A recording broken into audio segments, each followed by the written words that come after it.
Започваме с следващата презентация, която има връзка и с предходната. Как да направим един малък Pixar. Това е също посветено на това как да се направи с малко ресурси един филм в малък екип. И отново лекторът е, бих казал, една личност, която има много къдва си и която има и много интересни неща направени.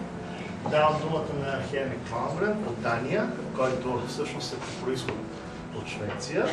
So I'm just explaining very briefly what we're going to see and how it's connected to the previous presentation, because today part of the computer animation seminar is dedicated for how to make a movie with your own resources in a small team, and it's really important for young people, for students, for young animators, and really because the big productions, we hear a lot about them. So I'm passing the floor to you. Okay, thank you very much. I'm sorry I don't speak Bulgarian. Just for the translation to be clear, I can translate if it's necessary.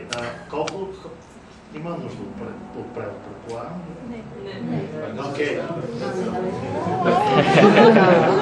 Okay, so we'll try without a translation because most of people know a little bit or more English. And if it's necessary to explain something, just stop me or ask and we'll explain. Okay. Thank you very much. All right, creating the guest.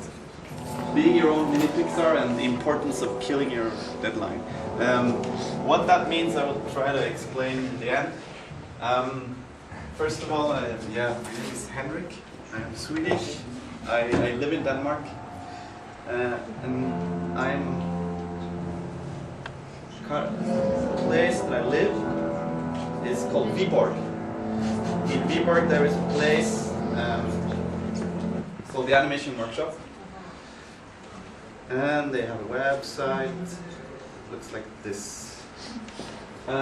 It's a place that has many different departments. The most important thing is the education. It's the bachelor in animation, character animation, and then a bachelor in CD art. And they work together during 3 years. The animators, they focus on animation, and the CD art, they do everything else. So when you make a film, as you might know, there's a lot to do.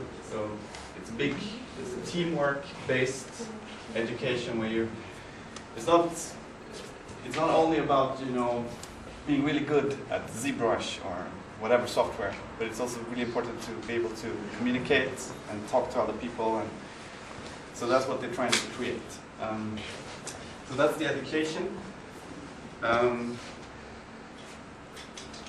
They also have a center for education and animation, where they are teaching teachers how to use animation in teaching. So if a person, a young guy or young girl, has trouble to read, it might be difficult to learn. So this is a method for trying to teach maybe history or mathematics by making films.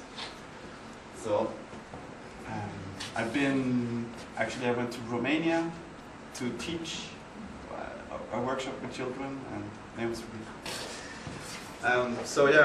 I'm working at the school, teaching at the bachelor education, sometimes doing this, also going out teaching the children. There's going to be a film festival that they want to make it big. And in the future, your film will be there if you make one. When you make one.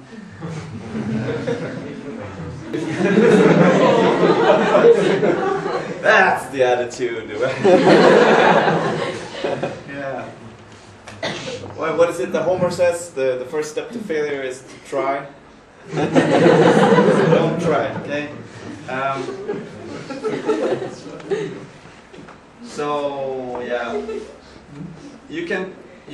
will not take more time on you. You can go to this website, and there's graduation films from previous years.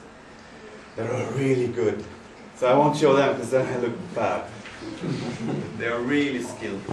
And then there's something called Open Workshop, which was the reason why I came to Viborg.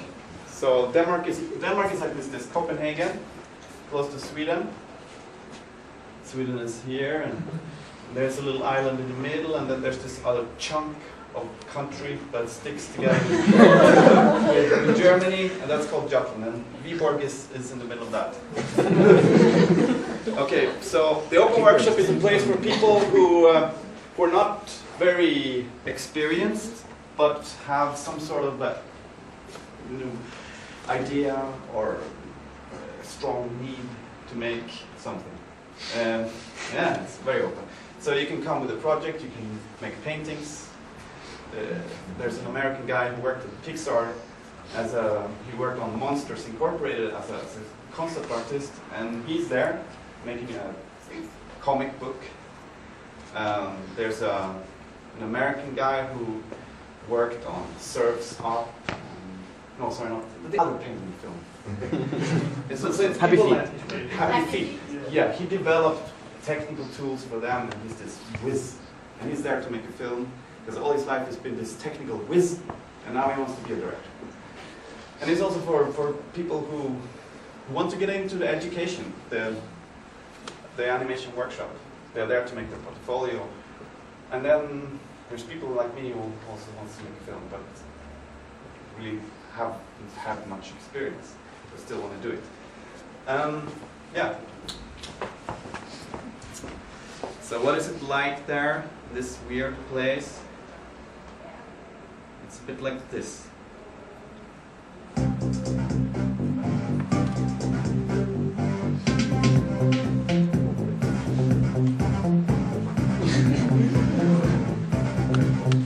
This is Sarah Barbas. She's been working at Artman Animation Studios. She's in the Open Workshop to develop a short film. These are her characters for her film. There's people who do comics. That's my friend Denis. He's French. He's making a TV series that's being produced in Germany right now. He also came to Open Workshop to develop.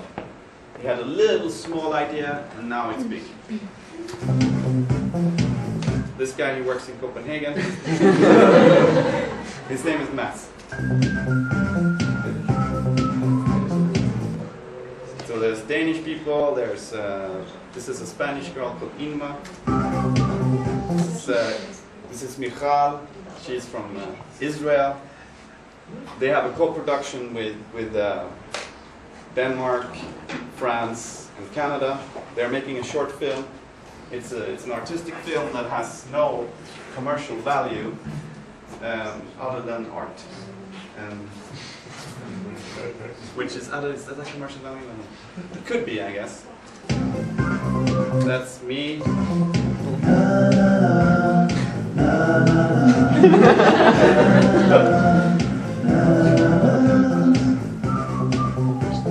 This is Morten. He made maquettes, like these small puppets that describe what's going to be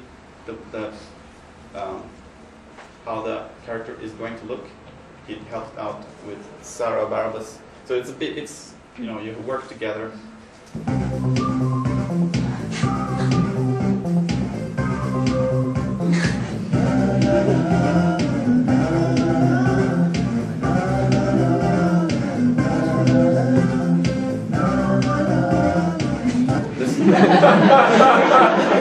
There's a shared kitchen for the people who are in the Open Workshop. You can, if you are there with the project, they pay for your stay.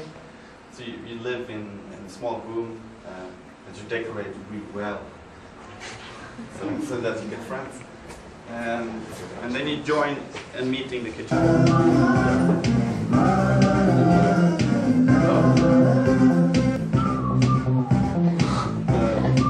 People play rock music. This project is called the Cannon Birds, and they actually get a little bit of money from the Open Workshop as well.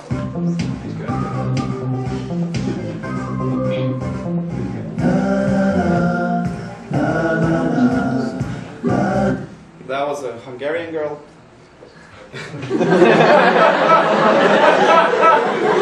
That's how they My name is Fruji, and she's also making a short film. This is a typical meeting where you share your ideas and talk about how you could get better. Okay, so that's open workshop at the animation workshop, which is in Viborg in Denmark. Okay, so I accidentally made this film. This is the website.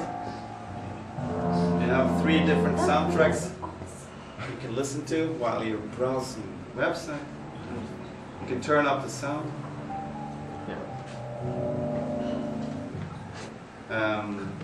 You can contact me, and you can read about the film, and you can get a press kit if you're a journalist, and you can watch the trailer, and you can watch the film. You can download the music as a PDF and listen to it on SoundCloud, and you can see where it was screened. You can become friends with it on Facebook. We can become friends with a movie. Facebook! And you can even go and buy yourself a little baguette copy.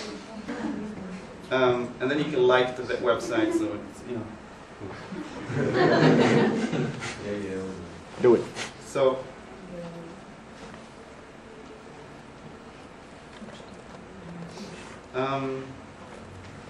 okay. So, now I thought about talking a little about how I ended up doing what I do currently.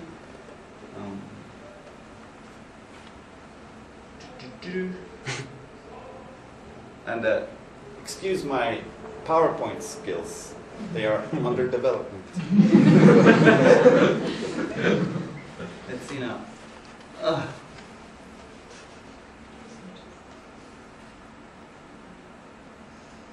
So, I started out trying to escape art.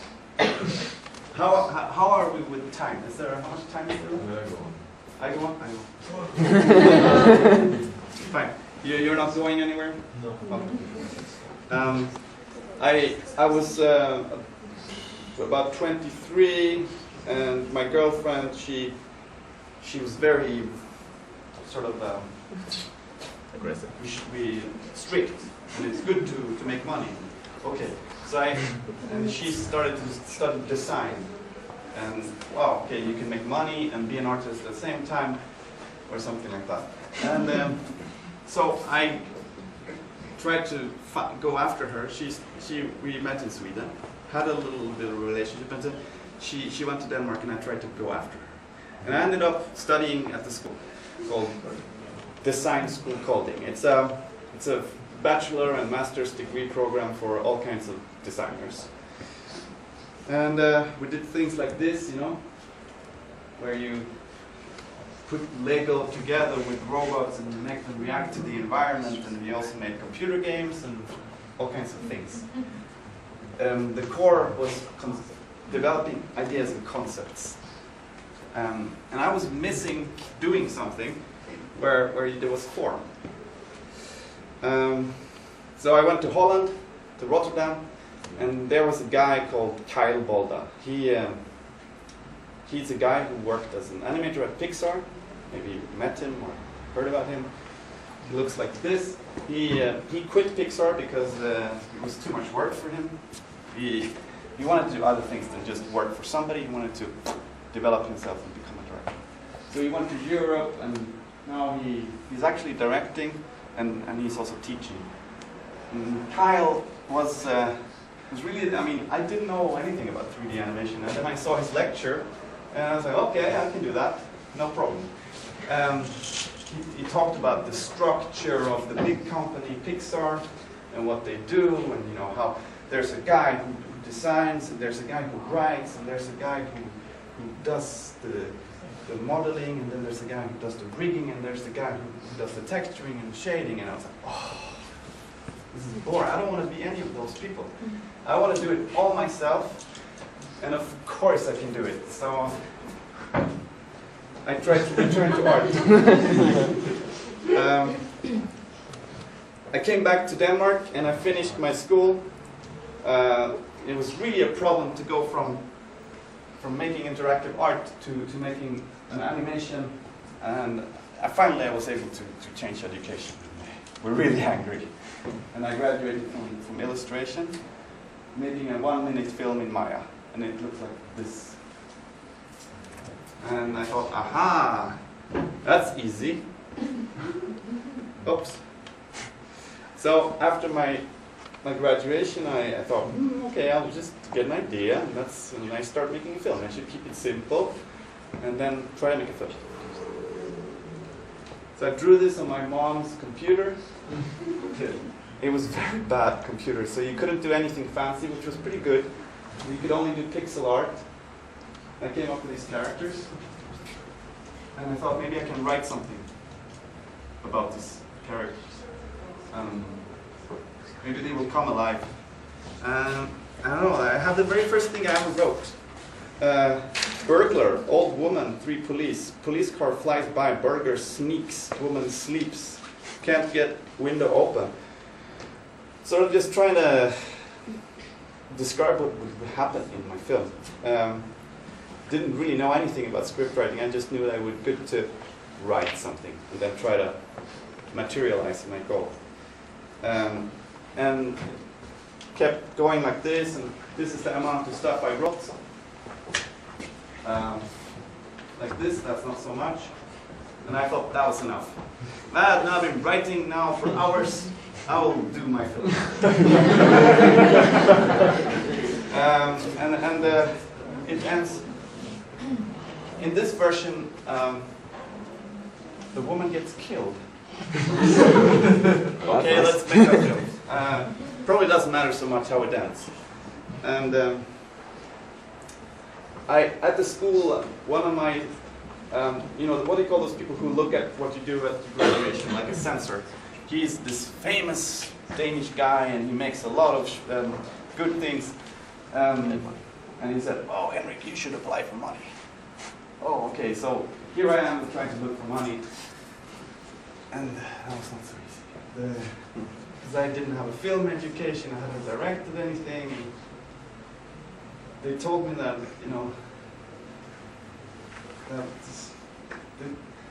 why do you want to do this? My friends were like, "You're a designer, look at the economy. What are you going to be an artist now?" Why? Yeah, but you can program computer games, and you can do all these fancy things, and you can make money. Yeah.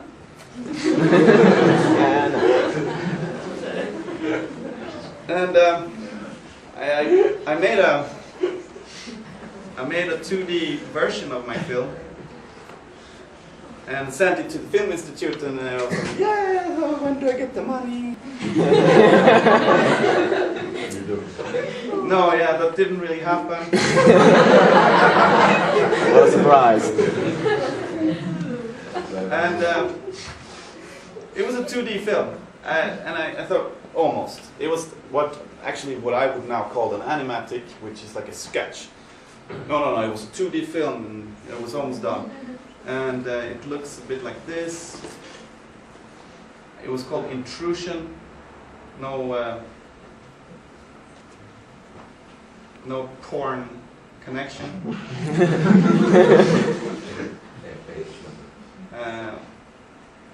But it had these characters, and I thought, I'll send it out to a few festivals and see what happens, and nothing happens.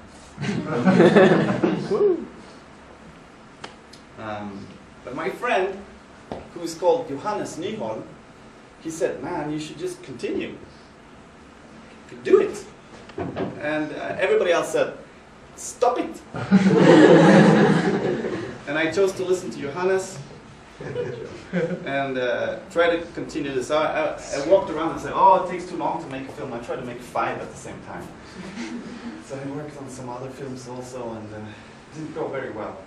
And I was sharing an apartment with a friend, and he worked in a real film production.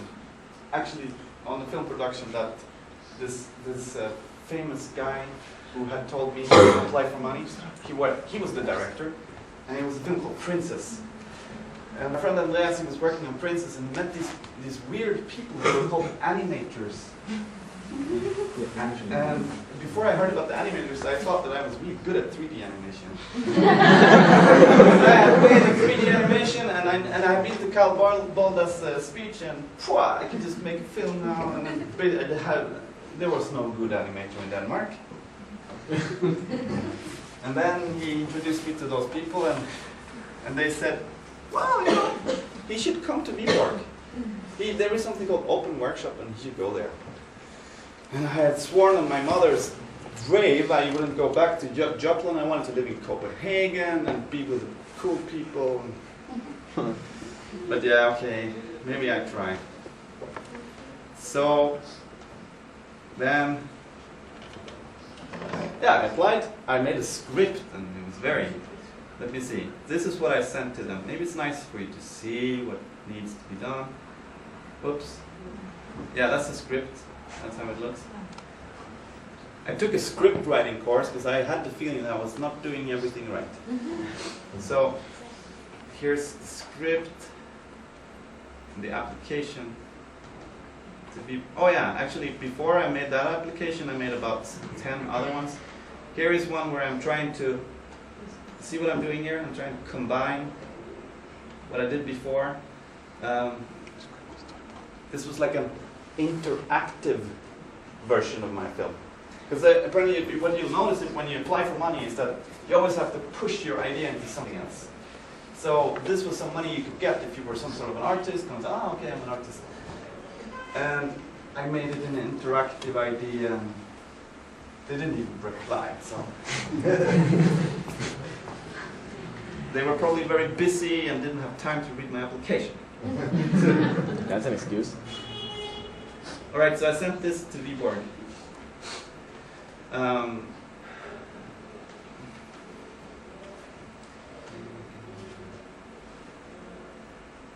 Had a front page and everything. January 2006. That's me. Table of contents. Why do I want to do this? What is the short version of the film? I have learned all these fancy ways of writing your story. Step outline, wow, synopsis. And how would the characters look? When do I do things? I will. This is a highly. What do you call it? It's not a very realistic plan. It's things that I spent months on. I give 8 days. And yeah, a little time plan, blah blah blah. This is what I did before. And then a CV.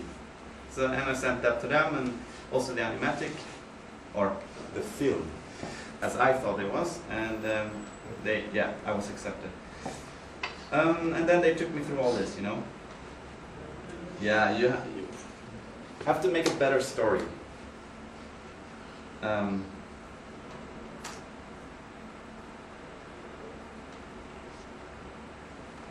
have to have some real concept art in you. So you know what you want to do. You need to be good at modeling. Not that these are very good models, but and I didn't make these are just examples. You need to know about UV mapping in the correct way. You know, the process of making a three-dimensional model flat so you can paint on it, like this. You need to understand the difference between textures and materials, and what they do to how it looks. You need to learn how to rig. I was crying more and more. Why do I need to learn all this? You need to learn how to light. This is not a very good picture. You need to learn how to light and make materials, like the real guys. Oh, okay. Time plan changed. I took an animation course because they also have like these two bachelor educations. They have two smaller versions of them that you can, if you are some sort of a professional or newly graduated, you can go to these courses. They're 4 months, and they're actually pretty good. where you get all these Pixar teachers and give you the gold. So I took one of those animation courses, learned a bit more about animation. Yeah. And I realized that maybe it wasn't so easy to be my own mini Pixar after all. So here's a turnaround. So you use this to model your character. Here's a very embarrassing process of modeling the main character, Elsa, who, by the way, has a Facebook profile. She has many friends. So yeah, this is the process. A bit of lighting in the end. Okay. And then many experiments of the look of the film. How should the hair really look like? So on.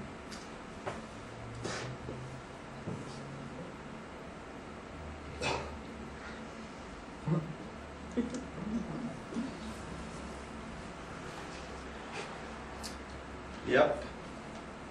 And in this animation course, I was offered to use a few of the students to animate on my film. I was like, wow, fantastic. Free workforce. Yeah. Don't have to get any money, they're just there. But then there was just this little detail about something called direction. Then I thought, oh yeah, I thought, you just tell them what to do and then they do it. It's not direction. Oh no, yeah, okay, I have to understand that as well. At the same time as I learned rigging, and I was very stressed. So I found ways of trying to describe what I wanted in text and try to give it to the animators. They animated on 3% of my film in the end. Because, the thing about students is that most of them, they leave the school again. You don't stay until your film is done. That's why, you need to pay people to stay.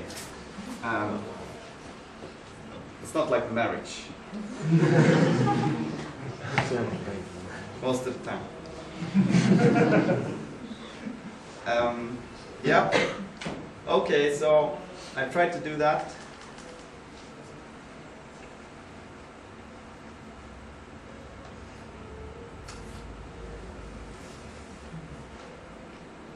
So this is like a fancy first drawing, and then oops. And these are the very first 3D models that I made.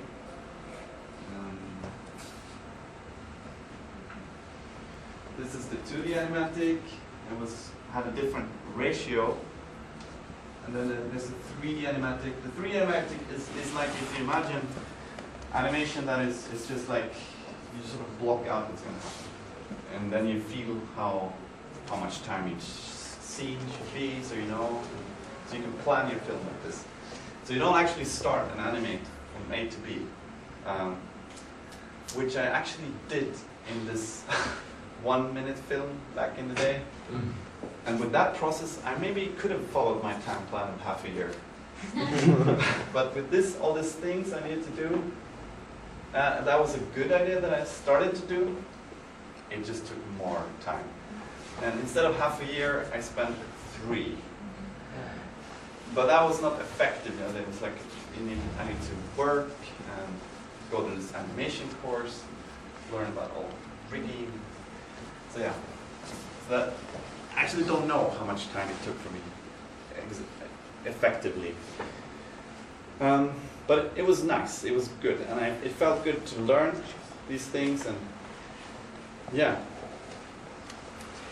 Stuff happens, the burglar in the film, he got a more advanced weapon, like a pump gun.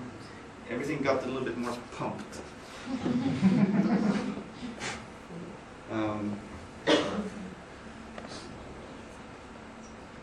So this is a Photoshop drawing.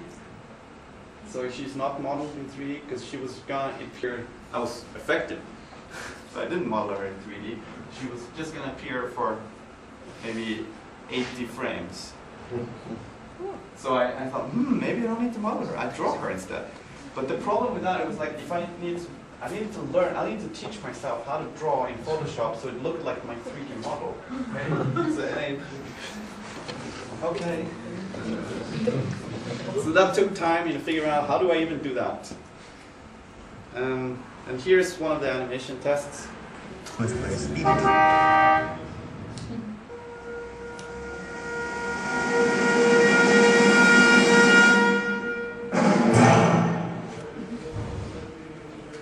then there was, going into the animation process was really, you work sort of with layered methods that you do a pass, and then you do another pass on something else, then on something else, and then you can go back to the first one and you can see that's not very good. And then, so you work in layers and you just do a little bit, and then you add that more and more animation, and more detail. So I didn't bring with me like the typical blocking where it's moving like this. I wanted to show you that, but yeah, this is one of the. So you do a lot of sort of tests with how you want your animation to be, and after a while you sit, look at each frame. It's like, what's going on with the pinky? Because actually, it is important. Because when it goes up on the big screen, you actually see the pinky, and especially if it's holding something that is central. And yeah.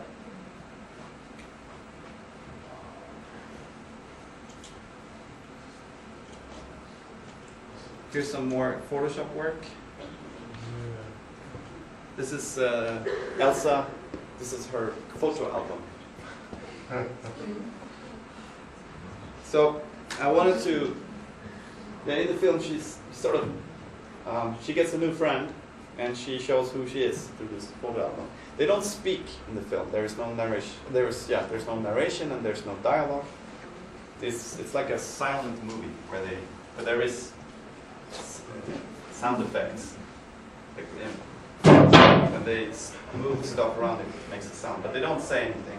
So I thought that was smart, and it kind of was, because then I didn't need to hire an actor or become an actor or a director of an actor. I could just skip that. And the problem with that is that we don't really relate so well with people who don't talk. So it's a good idea to have them talking. Maybe for the first films, it's good to focus on body language and stuff like this. So there she is, Elsa, in her family. She's here. And this is her holiday pictures when she goes to Greece. Before the crisis. This is in the 50s. Yeah. She also went to Paris before Sarkozy.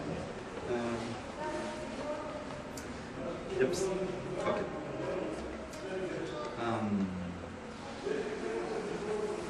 Maybe some final characters.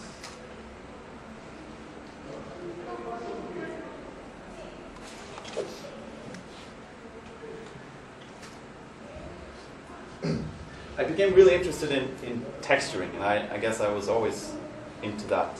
Shading and texturing became something, and I was like, wow, that's cool.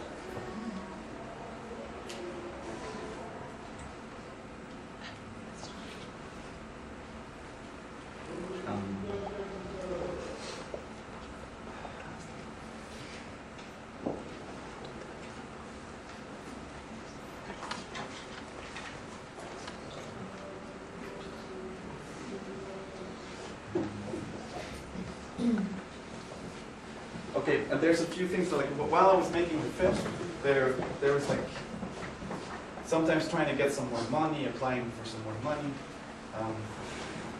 There's these obstructions while making film. You know, there's these your friends are telling you that you should stop. Your good friends are telling you that you should really stop. And the people you don't like, they give you advice about, you know, how it's better to make short productions and have many films. And there's a bombardment of good advice all the time, you know, like, oh yeah, I know, you should. It's not the detail, Henrik, it's the story. And all this. So you have to fight this. And then you have to fight that after doing 7 minutes of animation, you develop this really interesting pain in your arm. And at one point I couldn't continue. I was really like, I had felt it before, but this was a new feeling. There was this cold feeling underneath the skin. Whoa, maybe I stopped. So I needed to learn how to draw and operate Maya, the software, with left hand. And yeah, it was just yeah. I did. So now I can draw. I mean, it's not pretty, but I can draw with both hands now. So you can make 2 movies at the same time. Exactly, that's what I thought. Yeah. Or make a stereoscopical one, you know. Yeah.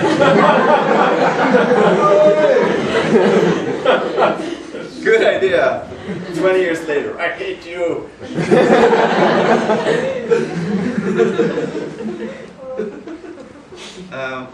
Yeah. So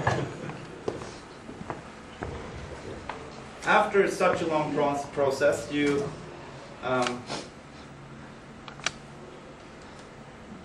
learn stuff, and one of the things I learned is that it's really good to decide a lot in script. It's really good to have a good script, because if you put shit into a computer, you get shit out of the computer. The computer doesn't make it better. The computer doesn't know how to do anything. It doesn't know how to do anything at all. I mean, you have to do every single frame, and then you have to work on it. And yeah, so if you do a lot of work, then it's really good if the story is good.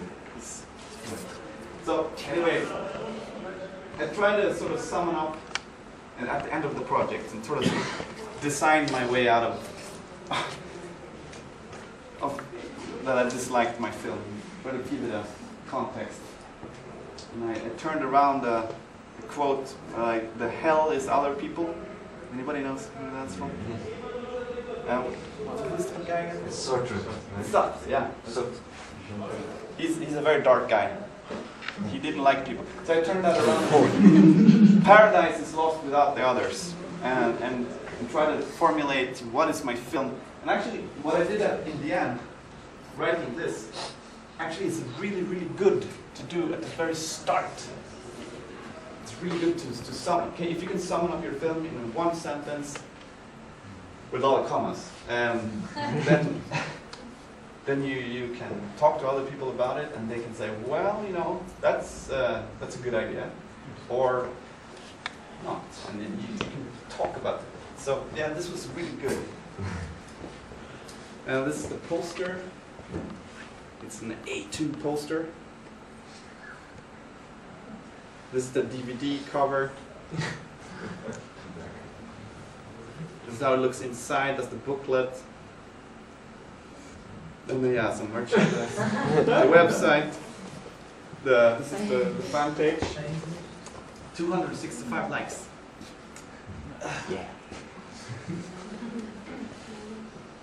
Yeah.